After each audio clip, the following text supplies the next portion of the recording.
ಭೀಮ. ಶಾಂತವಾಗಿ ನಿದ್ರಿಸುತ್ತಿರುವ ಅವರನ್ನು ನಾನು ಖಂಡಿತ ಎಪ್ಪಿಸಲಾರೆ.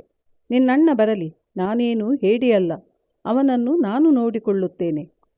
ಅಷ್ಟರಲ್ಲಿ ತಂಗಿ ಬರಲು ತುಂಬ ತಡವಾಯಿತಲ್ಲ ಅಂತ ಹಿಡಿಂಬ ಬಂದೇ ಬಿಟ್ಟ. ಹಿಡಿಂಬೆಗೆ ಭಯವಾಯಿತು. ಭೀಮನಿಗೆ ಹಿಡಿಂಬೆ, ಪ್ರಿಯ, ಈಗಲೂ ಕಾಲ ಮಿಂಚಿಲ್ಲ. ನೀನೊಪ್ಪಿದರೆ ನಿಮ್ಮನ್ನೆಲ್ಲ ದೂರ ಕರೆದೊಯ್ಯುತ್ತೇನೆ. ಬಾ, ನನ್ನ ಮಾತನ್ನು ಕೇಳು ಎಂದಳು ಭಯದಿಂದ. ಭೀಮ, ನೀನು ಭಯಪಡಬೇಡ. ನಿನ್ನ ಅಣ್ಣನನ್ನು ನಾನು ಸಾಯಿಸಿ ಈ ಅರಣ್ಯದಲ್ಲಿ ಅವನ ಉಪಟಳವನ್ನು ತಪ್ಪಿಸುತ್ತೇನೆ. ಅಷ್ಟರಲ್ಲಿ ಹಿಡಿಂಬ ಕೂಗಾಡುತ್ತಾ ಬಂದ.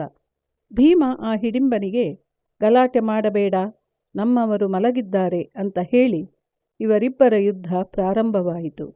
ಇವರಿಬ್ಬರೂ ಮದಿಸಿದ ಕಾಡಾನೆಗಳಂತೆ ಕಾದಾಡಲಾರಂಭಿಸಿದರು. ಅಷ್ಟರಲ್ಲಿ ಎಲ್ಲರೂ ಎದ್ದು ನೋಡುತ್ತಿದ್ದಾರೆ ಇವರ ಯುದ್ಧ ಮತ್ತು ಪಕ್ಕದಲ್ಲಿ ಸುಂದರ ತರುಣಿಯನ್ನು ನೋಡಿ ಆಶ್ಚರ್ಯಪಟ್ಟರು. ಹಿಡಿಂಬೆಯನ್ನು ಕುರಿತು ಕುಂತಿಯು, ನೀನು ಯಾರು, ಈ ವನಕ್ಕೆ ದೇವತೆಯಾ ಅಂತ ಕೇಳಿದಳು. ಅವಳು ನಡೆದುದನ್ನೆಲ್ಲ ಹೇಳಿ ಪ್ರೇಮ ನಿವೇದನೆ ಮಾಡಿದಳು. ಅಷ್ಟರಲ್ಲಿ ಭೀಮ ಹಿಡಿಂಬನನ್ನು ಮೇಲಕ್ಕೆ ಎತ್ತಿ ಕೆಳಗೆ ಹಿಟ್ಟಿನಂತೆ ಹಾಕಿದ. ಜೀವವು ಹೋಗಿ ದೇಹವು ಮಾಂಸದ ಮುದ್ದೆಯಾಯಿತು. ಹಿಡಿಂಬನನ್ನು ಭೀಮನು ಸಾಯಿಸಿದ ಮೇಲೆ ಯುಧಿಷ್ಠಿರ ಭೀಮನನ್ನು ಅಭಿನಂದಿಸಿದ ಮೇಲೆ ಎಲ್ಲರೂ ವಿಶ್ರಮಿಸಿಕೊಂಡು ಪಯಣ ಮುಂದುವರೆಸಿದರು. ಹಿಡಿಂಬೆಯು ಇವರ ಜೊತೆ ನಡೆಯುತ್ತಾ ಕುಂತಿಯನ್ನು ಬೇಡಿಕೊಂಡಳು. ಹಿಡಿಂಬೆ, ಅಮ್ಮ, ನನಗೆ ನಿಮ್ಮ ಮಗನ ಮೇಲೆ ಬಹಳ ಪ್ರೇಮವಾಗಿದೆ. ಅವನು ಇಲ್ಲ ಅಂದರೆ ನಾನು ಬದುಕುವುದೇ ಇಲ್ಲ. ನನ್ನ ಇನಿಯನ ಅಣ್ಣನಾದ ನೀವಾದರೂ ದಯವಿಟ್ಟು ನನ್ನನ್ನು ಒಪ್ಪಿಕೊಳ್ಳುವಂತೆ ನಿಮ್ಮ ತಮ್ಮನಿಗೆ ಹೇಳಿ ಎಂದು ಯುಧಿಷ್ಠಿರನಿಗೂ ಹೇಳಿದಳು. ಮತ್ತೆ ಕುಂತಿಗೆ, ಅಮ್ಮ, ನೀವು ಒಬ್ಬ ಹೆಂಗಸು. ನನ್ನ ನೋವು ನಿಮಗೆ ಅರಿವಾಗುತ್ತದೆಯೇ? ನೀವು ನನಗೆ ಬದುಕನ್ನು ಕೊಡಬೇಕು, ಸುಖವನ್ನು ಕೊಡಿಸಬೇಕು. ಅವನೇ ನನ್ನ ಆಯ್ಕೆಯ ಪತಿ. ನಿಮ್ಮನ್ನು ನಾನು ಅರಣ್ಯದ ಕಷ್ಟಗಳಿಂದ ಪಾರು ಮಾಡುತ್ತೇನೆ. ಆಯಾಸದಿಂದ ನಡೆದು ಸುಸ್ತಾದಾಗ ನಿಮ್ಮೆಲ್ಲರನ್ನೂ ನಾನು ಹೊತ್ತೊಯ್ಯುತ್ತೇನೆ. ದಯವಿಟ್ಟು ನಿಮ್ಮ ಮಗನನ್ನು ನನಗೆ ಅನುಗ್ರಹಿಸಿರಿ ಎಂದು ಕಾಡಿ ಬೇಡಿದಳು. ಕುಂತಿಯ ಮನಸ್ಸು ಕರಗಿ ಅವಳ ಮನಸ್ಸು ಅರಿವಾಯಿತು. ಆಗ ಯುಧಿಷ್ಠಿರನಿಗೆ ಹೇಳಿದಳು ಕುಂತಿ, ಯುಧಿಷ್ಠಿರ, ಈ ಹುಡುಗಿ ಭೀಮನನ್ನು ಪ್ರೀತಿಸುತ್ತಿದ್ದಾಳೆ. ಅವಳ ಅಪೇಕ್ಷೆಯನ್ನು ಸಲ್ಲಿಸೋಣ. ಭೀಮನು ಇದಕ್ಕೆ ವಿರೋಧವಿಲ್ಲ ಎಂದು ತೋರುತ್ತದೆ ಎಂದು ಭೀಮನನ್ನು ನೋಡಿದಳು. ಆಗ ಭೀಮನು ಲಜ್ಜೆಯಿಂದ ತಲೆ ತಗ್ಗಿಸಿದನು.